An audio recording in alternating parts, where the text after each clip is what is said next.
Hey there, welcome to this episode of the Celebrate Brave podcast. I'm Nicole Steinbach, the International Bravery Coach and your host. On this podcast, I share the best framework, the coolest conversations, and my own unique perspectives for how you can build your brave. There are two foundations to all of our conversations. Number one, bravery is a skill, not a personality trait. And you are already brave. Brave is how you create your unique, wonderfully fulfilling life. Brave is you. Let's go. This is a really special episode, but before you dive in, I want to let you know I share a couple of my life experiences in this one. I share them quickly, but some people may find them triggering, or they may not want little ears to hear these topics or how I talk about them. And I hope we're getting used to me swearing because I swear a lot. But just in case, here's your heads up. All right, let's dive into this topic. This is going to be a short and snappy one. You ready? We are building upon last week's episode with Marcia. She surprised me and I cried. And, this podcast is edited. And I made a really conscious choice to leave me crying in that podcast.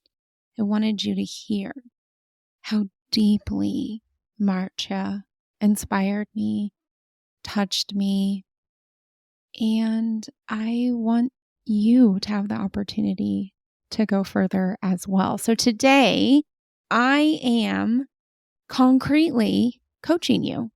Hello, welcome. Here's what we're going to do. Marcia said, I am my own brave role model. And then she listed out some of the key areas of her life and the Marcia that she knows. Well, I did the same thing. And what I'm asking you to do, dear listener, is to give yourself the brave time to do this for yourself as well. So, how are you your own brave role model? Why are you your own brave role model? You're going to answer those questions. And while you're thinking, I'm going to share some of mine. Now, when I did this exercise, I gave myself 20 minutes and I have pages and pages and pages. I'm just going to share a few with you. Here we go. When I was 17, I decided I was going to go to college no matter what. I had been encouraged my entire life to go to college. I'm not the handiest of people, and I loved reading. I did really well in school. So it wasn't that I didn't have encouragement. I did have encouragement. But when I was 17 and I got my first semester bill, I considered quitting. I was on my own financially. I was on my own in a lot of ways. And it just felt like too much. I wanted to quit. But then I decided no matter what, I'm going to go to college and I'm going to graduate from college. This is going to happen. And I did. That was one of the moments where I look back on Nicole. Nicole is the woman who made that happen. I worked as a secretary almost full time. It was considered full time by the university. I waited tables. I joined ROTC and went to basic camp. I literally cleaned a frat house's toilet, like their bathroom, for I think it was $200.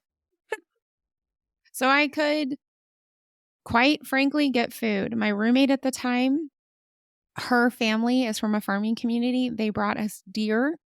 They brought us government cheese. And we kind of survived on that. Like, I also had fun. But I decided when I was 17, I am going to college no matter what. And then I made that happen. And I am really proud. That is one of the ways that I am my own brave role model. I have continued that. That is part of who I am. I decide and I make it happen no matter what. I've shared on this podcast before, one of my core self-concept beliefs is I can and I do create anything and everything I want. A second example, this was truly a very painful experience for me. At 19, I went to Spain.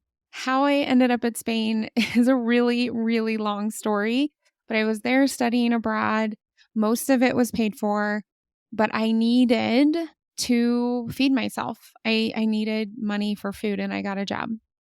And I got a job because I was interviewing with this gentleman and he asked me a couple of questions. He said, "Can you speak Spanish?" And I said, "Yes." I mean, I couldn't at the time, but I knew that I had the ability, I had the capability, and I had the willingness, so I was going to figure it out. That is brave. That is brave as fuck. Can you? Yes, I can. Not in this moment, but I know that I can. The second thing, and he said, "Do you know much about computers?" And I was like, I mean, not much, but I know enough. Dear listener, I did not know enough, but I figured it out. And then the third question was, "Oh, you're from Cincinnati, huh? Where's the airport from?" And I said, "I'm from outside of Cincinnati. I go to school in Pittsburgh and the airport is in Kentucky." And he was like, "Great, let's go." I got a job in Spain working with the top PhDs for computers, running an inventory program and process, speaking Spanish. Brave. Unbelievably brave. The other brave moment that set up so much of my life. In Spain at 19, I met some Sudanese refugees. I had never met refugees to the best of my knowledge. I had never met refugees before. And here I am speaking to Sudanese refugees in our common second, third, and in their case, sometimes fourth, fifth, or sixth language. And I listened to them. I let myself be brave enough to be open. And I chose to believe their experiences. Because a lot of what they shared with me was from the perspective of U.S. American involvement in the global stage from a non-white, quote unquote, winner perspective. Because a lot of the violence that they had experienced was in part paid for and enabled by U.S. foreign policy. I didn't know that. I was actually in ROTC, actively training while I was in Spain. And this was a perspective that I had to be extraordinarily brave to even allow myself to be open for. And I was. Uncomfortable truths, uncomfortable political history, uncomfortable history about my identity, allowing the cognitive dissonance to be painful and to bravely go into that fire. I am so brave. This is two of the reasons that I am my own brave role model right there at 19. At 26, I was living in Germany already. I was working in computer sciences and I got the opportunity to travel for work and I had to go by myself. And at 26, I was brave enough to travel all by myself. I went to like 5 or 6 countries all by myself. That was so brave for me. And it turned out I love, love, love, love, love. I cannot stress that enough.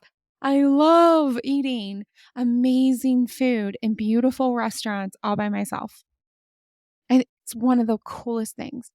But first, I had to be brave enough to travel on my own, eat on my own, and allow myself to enjoy the experience. And boy, did I enjoy the experience. When I was 28, I got married. Now, for a lot of people, maybe that's not such a brave thing to do, but for me, I didn't really have role models of the type of marriage that I wanted at that time, let alone for the rest of my life. How incredibly brave. But I trusted myself. I am my own brave role model. How else am I my own brave role model? Well, when I was 30, I welcomed my first miracle child. When I was 32, I welcomed my second. There are so many brave stories there about why I am my own brave role model.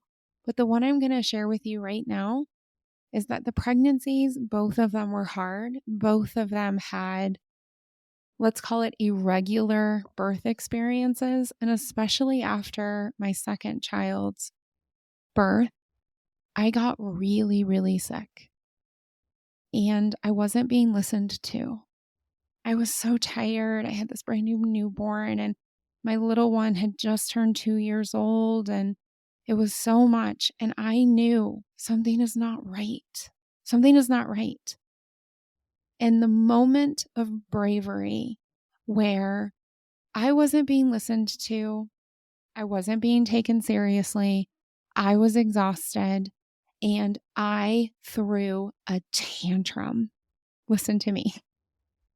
I was brave enough to throw a tantrum, to start calling for an emergency car to get me back to the hospital, to be ridiculous and to I threw one thing and I was like flipping my feet. I was too weak to like really stomp, but it was obvious what I was trying to do. And so as a result, I got to the hospital and I was in the process of septic shock. I was going to die. I had to overcome so much conditioning. I had to overcome so many wishes to silence myself and listen to other people and not make a scene. I made a scene, and I am so brave. I am my own brave role model. I am my own brave role model when I moved my family to the United States for reasons that I got a lot of shit about. I still get shit about it to this day. And I believe me, I am so brave. I am my brave role model. I was tracking wonderfully for a gorgeous corporate career, but that wasn't calling me. So I left. I left as part of a layoff, and I left with a beautiful severance, and I started my own company. I am my own brave role model. And right now, I wish you could see me. I am shaking.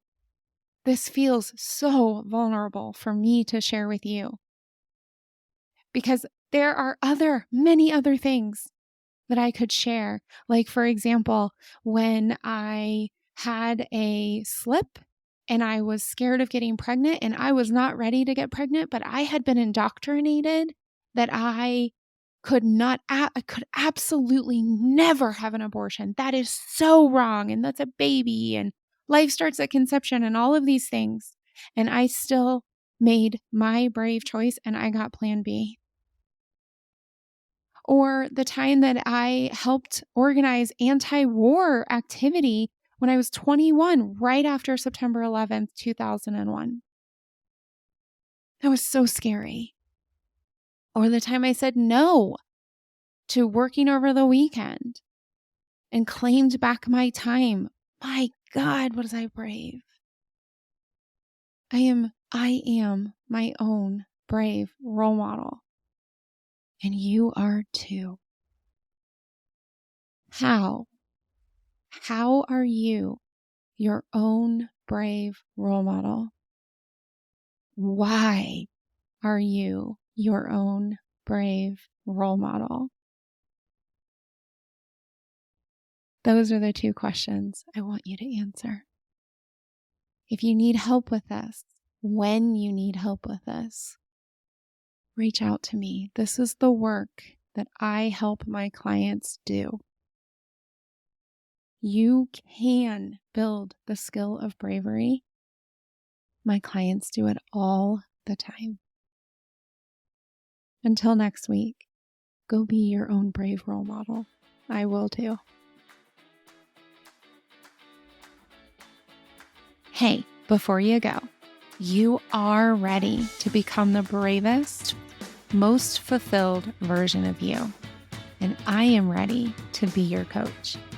I invite you to explore one-on-one coaching with me. Go to tricksteinbach.com to learn more and schedule your consultation. You can stress and work less while you live and earn more. My clients do it all the time.